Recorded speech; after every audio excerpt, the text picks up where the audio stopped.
नमस्कार प्रिय विद्यार्थियों। आज की इस कक्षा में हम अध्ययन करेंगे ढोला मारोरा दोहा के दोहे। जो अब तक हमने कुछ दोहे पढ़े थे उससे आगे की श्रृंखला में हम ये दोहे पढ़ने वाले हैं। तो अपना पीडीएफ निकाल दें, पीडीएफ के साथ में आप पढ़ सकते हैं। स्क्रीन पर जो पीडीएफ आ रहा है उसके साथ साथ में मैं आपको कठिन शब्दों के अर्थ भी बताऊंगा। आपके पास में पुस्तक होनी चाहिए, प्राचीन काव्य नाम की जो पुस्तक है, प्राचीन काव्य, ये पुस्तक आपके पास में अवश्य रूप से होनी चाहिए। और अगर नहीं है तो इसके डिस्क्रिप्शन में मैं आपको इसके पीडीएफ का लिंक भी दे रहा हूँ, वहां से आप डाउनलोड करके भी इसका अध्ययन कर सकते हैं। तो जुड़े रहिए हमारे साथ में, कठिन शब्दों का अर्थ देखिएगा और कोई भी प्रश्न हो तो कमेंट बॉक्स में अवश्य लिख सकते हैं। धन्यवाद। तो फिर से आपका स्वागत है आज की इस कक्षा में। और जैसा कि हम अब तक पढ़ रहे थे ढोला मारूरा दोहा, बीए पार्ट फर्स्ट, कला स्नातक प्रथम वर्ष में। और हमने अब तक 4 दोहे पढ़े थे, थोड़ा परिचय पढ़ा था ढोला मारूरा दोहा में। ढोला मारूरा दोहा जो आपके प्राचीन काव्य में उपलब्ध है, और हमने 4 दोहे पढ़ लिए थे इसके। अब हम आगे पढ़ेंगे। ढोला मारूरा दोहा राजस्थानी भाषा में है। और जैसा कि इसकी चर्चा की थी कि मारवणी की व्यथा है, ये मारवणी अपने प्रियतम ढोला से दूर है और वो संदेशा भेजती है। इसमें देखिए कई बार आएगा ये प्रयोग की भी, वो संदेशा भेज रही है, बार बार संदेशा भेजती है ढाडियों के माध्यम से। ढाडी एक जाति है जो गाती बजाती है और उसके माध्यम से वो बार बार संदेशा भेजती है। और वो संदेशा क्या भेज रही है, अब हम पढ़ेंगे। 115वें नंबर का जो दोहा है वो पढ़ेंगे यहाँ पर। 115 नंबर का दोहा है। ढाडी जे राजंद मिलई, कि हे ढाडी तुम जाओ मेरे प्रियतम ढोला के पास में जाइए, और अगर तुमको राजन मिलता है, राजन का मतलब उसके प्रियतम के लिए कहा, वैसे वो राजकुमार है, राजकुमार ढोला, तो वहाँ जाइए। अगर आपको राजंद मिलता है, राजंद यहाँ पर राजन के लिए आया है, यानी राजा के लिए आया है, कि अगर तुमको राजा मिलता है, मेरा प्रियतम मिलता है, मेरा पति अगर तुम्हें कहीं पर मिल जाता है, यू दाखविया जाय, तो उसे इस प्रकार से कहना, इस प्रकार से उसकी ये बात कहना, मेरे जो भाव व्यक्त करना उसके सामने। क्या कहना? जोबन हस्ती मद चढ़ियों। ये देखिए यहाँ पर रूपक अलंकार का प्रयोग है कि जो जोबन है, जोबन क्या यानी जो मारवणी है, मारवणी पूर्ण रूप से यौवन में आ चुकी है, पहले बच्ची थी, वो युवा अवस्था में आ चुकी है, और वो कहती है कि मेरा जो यौवन है वो हस्ती के मद की भांति चढ़ाया है, मेरे शरीर पर चढ़ाया है, और उसको शांत करने के लिए आप अंकुश लेकर आइए। अंकुश यानी प्रियतम का आना ही उसके लिए अंकुश के समान होगा। तो आप अंकुश लेकर आप यहाँ पर घर पधार जाइए। अंकुश लई घर आई, यानी अंकुश लेकर आप घर आ जाइए। ये अंकुश यानी उसको रोकने का, और हाथी को रोकने के लिए अंकुश काम में आता है। तो ये एक पूरा पूरा एक रूपक हो सकता है, एक सांग रूपक कह सकते हैं, क्योंकि यहाँ पर एक हस्ती है, यानी जोबन है, यानी जो मारू का जो यौवन है उसको हस्ती कहा गया, पहला रूपक यहाँ पर गया। और उस हस्ती को रोकने के लिए पति का घर पे आना आवश्यक है, अंकुश लेके, यानी वो स्वयं आए और उसको नियंत्रित करे। ये वाली बात कही गई है इस दोहे में। आगे बढ़ते हम। ढाडी जे साहब मिली, 116 में। ढाडी जे साहब मिली यू दाखविया जाय, आख्या सीपी विकासिया स्वाति जय बरसो आई। तो देखिए वापस वही बात की जैसे पिछले वाले पे कहा गया थे, ढाडी जे राजन मिली, उस ढंग से कहा कि हे ढाडी अगर तुझे मेरा साहिब मिलता है, मेरा जो साहब है, मेरा जो प्रियतम साहिब, यहाँ पर राजन का शब्द काम आया था, यहाँ पर साहब काम आया। ढाडी का मतलब वही संदेश वाक्य। हे ढाडी अगर तुझे मेरा साहिब मिलता है, मेरा प्रियतम मिलते हैं, तो यूँ दाखविया जाए, तो तुम उसको इस प्रकार से कहना, मतलब मेरा जो भाव है, मेरा जो संदेश है, उसको इस प्रकार से अभिव्यक्त करना। किस ढंग से अभिव्यक्त करना? आँख्या सीप विकासिया, यानी मेरी जो आँखियाँ है, मेरी जो आँखें हैं वो निरंतर अपने प्रियतम की बाहट जोते जोते, निरंतर देखते देखते सीप की तरह विकसित हो गई। सीप जो समुद्र में पाई जाती है, जिसमें मोती पलता है, तो सीप की तरह विकसित हो गई है, बड़ी बड़ी हो गई है। और इसका यौवन के कारण भी बताया जाता है, क्योंकि देखिए जो किशोरी जब युवावस्था में प्रवेश करती है तो उसकी आंखें बड़ी हो जाती है। आपने देखा होगा कि जो चित्रकला शैली है, बड़ी ठेणी, किशनगढ़ शैली, उसके अंदर जो नायिकाओं की जो आंखें होती है बहुत बड़ी बड़ी बताया जाता है, बड़ी बड़ी आंखें सौंदर्य का प्रतीक बताया गया है। तो वो अपने नायक को इस ढंग से रिझा रही कि मेरी जो आंखें वो सीप की तरह बड़ी बड़ी हो गई है, और सीप की तरह बड़ी बड़ी। तो एक और रूपक काम में लेते, देखिए यहाँ पर आंखों को सीप कहा गया, ये रूपक काम में लिया गया। एक और रूपक काम में लिया जाता है कि तुम स्वाति नक्षत्र की तरह बूंद भरकर तुम यहाँ पर बरसने आ जाओ, यानी तुम घर पर आ जाओ, तुम्हारा बहुत इंतजार हो रहा है। अब देखिए स्वाति का क्या महत्व है, स्वाति नक्षत्र का क्या महत्व है। ऐसा कहा जाता है कि जो स्वाति नक्षत्र में बरसा हुआ जो पानी है, वो अगर सीप में प्रवेश करता है तो मोती बन जाता है, यानी उसका सुफल प्राप्त होता है, अच्छा फल प्राप्त होता है।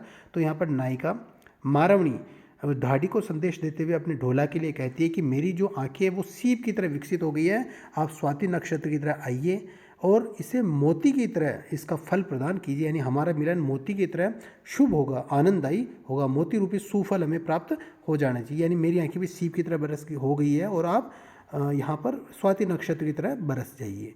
यह है इस दोहे का तात्पर्य। आगे वाला देखते हैं हम 117 पे। ढाडी एक संदेश अड़ू, हे ढाडी मेरा ये जो एक संदेश है कहीं ढोला समझाए, मेरा एक संदेश जाके ढोला को समझाना।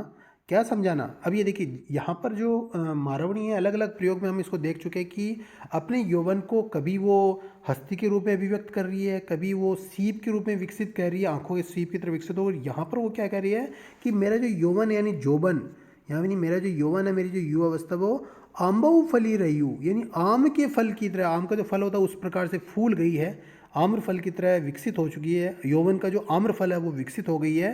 साख न खाऊ आई, तो आखिरकार आप इसको खाने के लिए नहीं आई, क्योंकि देखिए कोई नायिका का अगर यौवन है तो वो किसके लिए उपयोगी है? उसके पति के लिए उपयोगी है, उसके प्रियतम के लिए उपयोगी है। तो यहाँ पर ढोला का जो के लिए संदेश भेजती है मारवणी कि हे ढोला, मेरा जो यौवन वो आम्र फल की तरह विकसित हो गया है, तो आप शीघ्र आइए घर पे और इस यौवन फल को आपके लिए जो विकसित हुआ है उसको आप आनंद लीजिए। इस प्रकार से वो भाव अभिव्यक्त करती है कि मेरे पूरा ये अर्थ करे तो हे ढाडी, ये जो संदेश है मेरे ढोला को इस प्रकार से समझा कर कहना कि अब यौवन रूपी आम्र फल अच्छे ढंग से विकसित हो गया है, फूल गया है, आकर इसके फल क्यों नहीं खाते, इसका लाभ क्यों नहीं उठाते। ये इस प्रकार से 117वें में। आगे बढ़ते हैं 118। देखिए जैसे मैं आपको बार बार निवेदन कर चुका हूँ कि ये वाली पुस्तक आप ले आइए, जिसका नाम है प्राचीन काव्य पुस्तक, वो ले आइए। इससे आपको लाभ होगा कि आप मेरे साथ साथ ऑनलाइन पढ़ पाएंगे। ये कक्षाएं हमारी निरंतर जारी रहेगी। तो आगे हम देखते हैं 118 नंबर का, और या फिर मैं जो इसमें PDF शेयर करूँगा इसको भी आप पढ़ सकते हैं, देख सकते हैं। ढाडी जय प्रीतम मलियूं, हे ढाडी अगर तुझे मेरा कहीं प्रीतम मिलता है, और वापस वही बात कहती है, हे ढाडी अगर मेरा प्रीतम कहीं पर तुझे मिलता है, जय प्रीतम लिए अगर मेरा प्रीतम कहीं मिलता है, यूँ दाख दिया जाए, तो उसे इस प्रकार से कहना। इस प्रकार से क्या कहना उसे? यौवन छत्र उपाड़ियूं, यानी यौवन ने छाता उठा लिया है, यौवन ने छत्र उठाया, पूरी छत्र उठा ली है उसने, मतलब इतना जो विकसित हो गया यौवन कि उसने पूरा छत्र उठा लिया है। हे राजन, राज यहाँ पर शब्द है, हे राजन, हे राजकुमार, हे राजा, न बैसऊ काय, क्या तुम उसकी यौवन की छाया में बैठने के लिए नहीं आओगे, नहीं प्रस्तुत होगे? देखिए बात वापस फिर वो की वही है कि मारवणी यहाँ पर अपनी यौवन का बार बार उल्हाना दे रही है, यौवन का बार बार उसको कह रही है कि मेरा यौवन विकसित हो गया, तो आप इस यौवन फल को चखने के लिए, यौवन का उपभोग करने के लिए हे राजन उसको बार बार आमंत्रित करती है। अगली बार में देखते हैं, अगली बार भी वही यौवन वाला प्रयोग आया है। ढाडी जय साहेब मिली, देखिए आप समझ चुके होंगे अब तक, तो इसका अर्थ बहुत ही आसान हो गया आपके लिए। तो ढाडी जय साहिब मिली, यानी अगर आपको साहब भी मिलते हैं मेरे, यानी प्रियतम मिलते हैं कहीं पर भी, ढाडी जय साहिब मिलियो यूँ दाखविया जाए। यूँ दाखविया का मतलब बार बार यही अर्थ आ रहा है कि उसको इस प्रकार से कहना, अभिव्यक्त करना, बात कहना। क्या कहना? जोबन कमल विकासियु, कि मेरा जो यौवन है वो कमल की तरह विकसित हो गया। देखिए यहाँ पर भी रूपक की बात ही कहेंगे, रूपक अलंकार का प्रयोग है, और रूपक में सांग रूपक का प्रयोग है कि यानी यौवन को तो क्या कहा है इसने? कमल कहा है, कि मेरा जो यौवन है, मेरी जो युवा अवस्था वो कमल की भांति विकसित हो गई है। कमल के, मेरा जो यौवन कमल है वो विकसित हो चुका है, और उसको क्या कहती है? प्रियतम को कहती है वो भंवरा, क्योंकि भंवरे की प्रकृति होती है कि वो कमल पर या अन्य पुष्पों पर जाकर उसका रस चूसता है, तो अपने प्रियतम को वो भ्रमर कहती है, और भ्रमर की ढंग कहती है कि क्या आप भ्रमर बनकर इसके रस का पान करने के लिए नहीं आएंगे? तो बार बार लालच दे रही है अपनी यौवन का, कभी वो उसको हस्ती कह रही है, कभी उसको छत्र उठाना कह रही है, और कभी वो उसको कमल कह रही है। तो यहाँ पर इस दोहे में इसको कमल कहा गया है कि कमल के रूप में विकसित हो गया मेरा यौवन, तो आप भ्रमर बनकर इसका रस चूसने नहीं आएंगे क्या? अगला देखिए, वापस फिर यही प्रयोग किया गया, यही प्रयोग हमें देखने को मिलता है। देखिए, ढाडी एक संदेश अड़ू, हे ढाडी, हे ढाडी मेरा ये जो एक संदेश है, डोले ही लगी लई जाए, कि मेरा संदेश ढोला के पास, लगी का मतलब के पास, यानी ढोला के पास मेरा संदेश लेके चले जाइए। और संदेश कहते हैं कि इसमें पूरी में एक ही बार, पहली लाइन के अंदर तो ढोला के लिए मतलब ढाडी को कहती है ये बात, और दूसरी लाइन के अंदर जो बात करी है वो कह रही है क्या संदेश है, संदेश की लाइन है वो है, पहले में निवेदन है ढाडी के लिए, और दूसरे में जो संदेश है उसका सार है। तो वो कहती है जोबन चांपाऊँ मऊ रियऊ, यानी मेरे जो यौवन है वो चंपा के वृक्ष के समान, ये जो चंपा का जो पेड़ होता है उसके समान मोड़ युक्त हो गया। मोड़ आते हैं ना, छोटे छोटे मोड़ आते हैं, आपने देखा होगा कि भी आम के अंदर भी छोटी छोटी गुठलियों ढंग से आते हैं। तो क्योंकि मेरा जो यौवन है वो चंपा के पेड़ पे जो मोड़ उगते हैं उसके समान विकसित हो गया यौवन। कली न चुट्टई आई, चुट्टई का मतलब चुनना, क्या तुम इसकी कलियां चुनने के लिए नहीं आओगे? मतलब कभी अलग अलग ढंग से प्रयोग किया, कभी कमल किया, तो इस बार जोबन को चांपाऊ यानी चंपा का कहा गया, जिसकी अलग अलग कलियां होती है और उसको कलियां बीनने का एक जो लाभ होता है। तो हे ढोला, क्या तुम इसकी कलियां बीनने के लिए नहीं आओगे? इस प्रकार से वो निवेदन अपने प्रियतम को करती है। काफ़ी आसान है, इसको अगर आप एक देखेंगे तो बहुत अच्छे ढंग से आप इसको समझ भी सकते हैं। चलिए आगे का हम प्रयोग देखते हैं। ढाडी एक संदेश अड़ो, हे ढाडी मेरा एक ये संदेश ढोला लगी ले जाए, यानी ढोला के पास में ले जाओ। क्या ले जाओ? कण पाको, कण पाको यानी अनाज, यानी मेरे जो यौवन का जो अनाज है, अनाज यानी जो हमारे खेतों में होता है।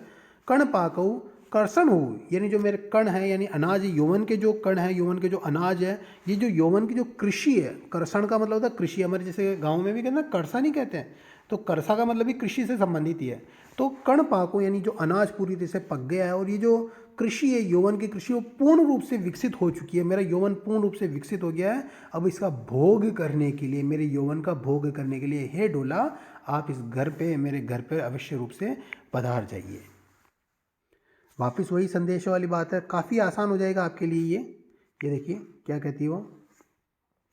ढाडी एक संदेश अड़ू, हे ढाडी मेरा ये एक संदेशा ढोलव लगी लई जाए, यानी ढोला के पास ले जाओ।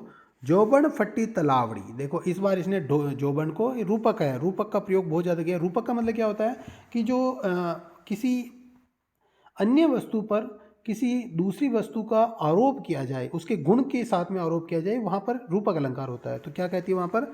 जोबन फट्टी तलावड़ी, यानी जो यौवन है वो तालाब के समान फट गया है। पाली न बंधु आय, यानी जो यौवन है वो नियंत्रण में नहीं रहा है, वो तालाब के समान फट गया है। तो हे ढोला, आप इसकी पाल बांधने के लिए शीघ्र पधार जाइए, यानी अभी वो जो यौवन है वो उसके नियंत्रण में नहीं शेष बचा है। अगला देखिए। पंथी एक संदेश अड़ो, हे पंथी। अब देखिए हर बार तो वो ढाडी कह रही थी, इस बार कहा पंथी, पथिक, क्योंकि वो रास्ते में जाएगा तो उसको पथिक कहा गया। पंथी एक संदेश, मेरा ये जो संदेश है लग ढोले पहुँचाए, इस ढोला के पास में मेरा ये संदेश ले जाना। पहुँचाए, पहुँचाए का मतलब पहुँचा दो, मेरे संदेश को पहुँचा दो। और क्या कहना? विरह महादव जागयु, यानी जो विरह महादव, दव का मतलब होता है अग्नि, यानी जो विरह रूपी महान अग्नि, विरह, विरह यानी अपने प्रियतम से अलग रहना, यानी विरह रूपी जो महाअग्नि है वो जागी हुई, यानी जागृत हो चुकी है, जाग चुकी है। और इसको अगिन बुझाओ आई, ये जो यौवन की अग्नि है उसको बुझाने के लिए आप शीघ्र ही मेरे पास पधारिए। ये वाला वर्णन करती है मारवणी अपने पति ढोला के लिए। आगे देखेंगे। पही, यहाँ पर भी पही का मतलब पथिक के लिए आया है, पथिक के लिए शब्द प्रयोग किया। पही भमंता जय मिली, हे पथिक मेरा जो भमंता है, भमंता मतलब भ्रमण करते हुए, जय मिली, अगर भ्रमण करते हुए मेरा पति तुम्हें कहीं पर भी मिल जाए, तो प्री आंखें भाई, तो मेरा जो भ्रमण करता हुआ कहीं भी प्रीतम मिले तो उसको तुम ये बात अच्छी प्रकार से कह देना, तब उसको तुम बहुत अच्छे ढंग से ये वाली मेरी बात कह देना। और क्या कहना? भाई यानी भाई कहती है वो, यहाँ पे तो बहुत कितना सुंदर शब्द प्रयोग करती है। तो प्री, मेरे प्रियतम को आंखें यानी बता देना, हे भाई, तब उनको ये सारी की सारी बात बता देना। क्या बात बता देना? यौवन बंधन तोड़े, यानी जो यौवन है वो अपना बंधन तोड़ चुका है। अब तक तो नियंत्रण में था, लेकिन अब वो अपना नियंत्रण भी खो चुका है, वो नियंत्रण तोड़ कर बाहर निकलने वाला है। बांधन घातु आई, कि हे भाई ये जो बंधन है वो पूरी तरह से अपना बंधन तोड़ चुका है। यौवन पहले मेरे नियंत्रण में था, लेकिन अब ये मेरे नियंत्रण में शेष नहीं बचा है। तो इसलिए हे ढोला, आप घर पधारिए और इस पर अपना नियंत्रण कायम कीजिए। बंधन घातो यानी हे ढोला, आप इस पर घातो यानी बांधने, बंधन घातो यानी इसमें घात लगा कर इसको बांधने के लिए हे ढोला आप अपने घर पर पधार जाइए। और आज की कक्षा का हम एक और पढ़ लेते हैं अंतिम, फिर नेक्स्ट वाला हम अगले वीडियो में देखेंगे। एक साथ हम एक नहीं पढ़ेंगे, आप पहले एक, ये जो हम 10-10 को हम एक साथ पढ़ रहे हैं, 10-10 दोहे प्रतिदिन पढ़ेंगे, आप उसका अर्थ देखें। 15 मिनट 20 मिनट की कक्षा प्रतिदिन रहेगी, ताकि उससे क्या आप उससे अच्छे ढंग से समझ सकें। एक दिन में 2 वीडियो भी रहेंगे, 3 वीडियो भी रह सकते हैं, तो आप इनको सभी वीडियो को अच्छे ढंग से देखें। कोई भी प्रश्न हो तो आप कमेंट बॉक्स में अवश्य रूप से लिखते चलें। चलिए अगला देखते हैं हम। पंथी एक संदेश हो, हे पंथी, हे पथिक, हे ढाडी, ये जो एक संदेश है, लग ढोले ढोले पहुँचाई, ये ढोला के पास में मेरा संदेश ले जाओ, ढोला के पास में मेरा संदेश पहुंचा दीजिए। और क्या कहती है, निक्सी वेणी सांपणी, अब देखो उसको सर्पणी कही है। वेणी, वेणी का मतलब होता है चोटी के लिए काम आता है, यानी जो मेरी चोटी है वो सर्पणी के ढंग से निकल पड़ी है। और निकल पड़ी है तो उसके लिए क्या होता है, देखिए सर्पणी जो होती है उसके लिए स्वाति नक्षत्र का जल काफ़ी काम आता है, वही उससे शांत कर पाता है। अगर कोई क्रोधित सर्पणी है तो वो कहती है कि देखो मैंने अपने बाल बांधना भी बंद कर दिया, तो मेरी जो चोटी है वो पूरी पूरी काफ़ी लंबी हो चुकी है, सर्पणी की भांति निकल चुकी है, सांपणी यानी सर्पणी की भांति निकल चुकी है। अब स्वात न बरसो आए, अब आप आइए। और जिस प्रकार से स्वाति नक्षत्र की जो बूंदें वो किसी नागिन को, किसी सर्पणी को शांत करती, तो उसी प्रकार से आप आइए और मेरे यौवन को शांत कीजिए, ये भाव प्रकट करती है मारवणी अपने पति ढोला के लिए। तो इस प्रकार से हमने ये सारे दोहे पढ़े हैं, 10 दोहे हमने आज पढ़े हैं। इसके बाद में कल की कक्षा में हम 126 से पढ़ना आरंभ करेंगे और आगे इसी ढंग से बढ़ते रहिएगा। तो अगर इस वीडियो से संबंधित कोई प्रश्न है, कोई सवाल है, दोहे से संबंधित प्रसंग या व्याख्या से संबंधित, ढोला मारू दोहा से संबंधित, तो कमेंट बॉक्स में आप अवश्य रूप से लिखिएगा। वीडियो को अधिक से अधिक शेयर कीजिएगा, अपने मित्रों तक पहुंचाइएगा और क्लासेज निरंतर अटेंड करते रहिएगा। बहुत बहुत धन्यवाद।